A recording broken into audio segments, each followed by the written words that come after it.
Bonjour à tous, je suis Nicolas, expert produit pour la marque Fiat et je vais vous présenter aujourd'hui la nouvelle Fiat 500 électrique.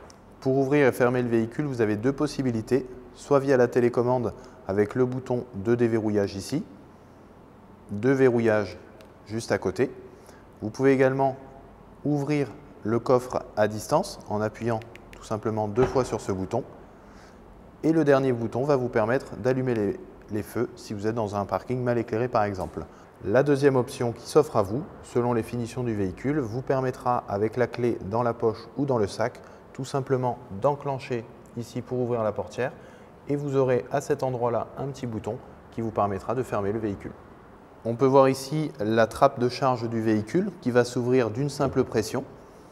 Vous allez ensuite ouvrir et découvrir deux possibilités de charge. La charge domestique ou la charge publique que vous pouvez bloquer à cet endroit-là.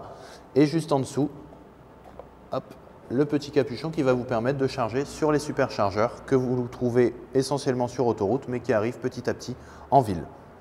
Et ensuite, vous allez remettre tout simplement de la même manière ici et ici avec le câble vers le haut.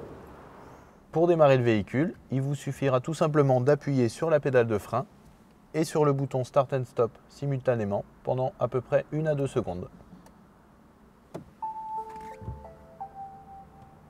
On retrouve ici la boîte de vitesse, donc évidemment toujours à manipuler avec le pied sur le frein, le P pour le parking, une fois que vous avez terminé votre trajet, le R pour reculer, la marche arrière évidemment, le neutre qui vous permettra de rester en place lorsque la voiture sera à un feu rouge ou que vous serez arrêté à un stop, et le D pour le départ, pour la marche avant. Vous trouverez ici, avec le petit symbole P, le frein à main électrique et automatique, donc qui se déclenchera tout seul à partir du moment où vous allez enclencher vous-même la marche arrière ou la marche avant, mais uniquement si vous avez la ceinture de sécurité de mise et que l'ensemble des portes sont fermées. Sinon, si vous souhaitez juste faire une petite manœuvre, vous pouvez désactiver le frein à main en restant appuyé sur le frein avec votre pied et en appuyant dessus. Vous pourrez ensuite le réactiver tout simplement en réenclenchant comme ceci.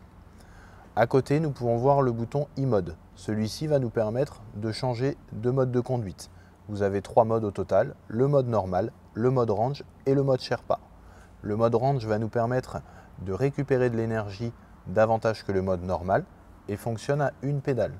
À savoir que lorsque vous allez décélérer, relâcher la pédale d'accélérateur, la voiture va freiner automatiquement. Plus vous décélérez vite, plus la voiture freine. Le mode Sherpa, lui, va vous permettre de faire la même chose, mais en coupant tout ce qui est énergivore dans le véhicule. Le but étant que vous atteigniez votre destination, même si il ne vous reste plus beaucoup de batterie. Et enfin, le bouton ici nous permettra d'augmenter et de baisser le son que vous pourrez aussi retrouver derrière le volant. Nous avons ici l'écran d'infodivertissement de la nouvelle Fiat 500 électrique où vous retrouvez tout en haut la page d'accueil avec la possibilité d'organiser ces pages et ces raccourcis comme vous le souhaitez. Vous avez également sur la note de musique évidemment la radio en FM ou en DAB, radio numérique, donc avec bien sûr la possibilité d'enregistrer plusieurs stations favorites. En dessous, nous trouvons la climatisation ou chauffage. Vous pouvez bien sûr régler la température, l'orientation de l'air et la puissance de ventilation. Juste en dessous, le téléphone pour vous connecter en Apple CarPlay ou en Android Auto, en Bluetooth, donc plus besoin de fil. Et en dessous, la partie véhicule vous permettra de naviguer dans les différents menus et de personnaliser également votre véhicule, de régler l'horloge, la date, de régler les lumières, verrouiller ou ne pas verrouiller les portes en automatique et de gérer vraiment l'ensemble des réglages du véhicule. Dans la partie véhicule de notre écran d'infodivertissement, vous avez la possibilité de programmer des horaires différés de charge ou de climatisation. Dans la partie véhicule électrique en haut, vous retrouverez horaires. Là, vous allez avoir 3 horaires différentes sur lesquelles vous allez appuyer, soit pour charger, soit pour lancer la climatisation. Vous appuyez dessus et là, vous avez 1 heure de début, 1 heure de fin, mais également les jours sélectionnés. La croix en haut à droite vous permettra d'enregistrer ou non l'horaire que vous avez indiqué. Sur la partie droite de notre volant, nous pouvons retrouver tout ce qui concerne le limiteur et le régulateur de vitesse qui s'activent tous les deux de la même manière. Un simple appui suffit pour activer, l'enclencher, et pour stabiliser la vitesse à laquelle vous êtes, un appui sur 7- vous permettra de le faire. Vous pourrez ensuite jouer avec votre vitesse en appuyant sur le plus et le moins. Pour désactiver, un simple appui sur le même bouton suffira. Nous avons au milieu évidemment le fameux klaxon de la Fiat 500.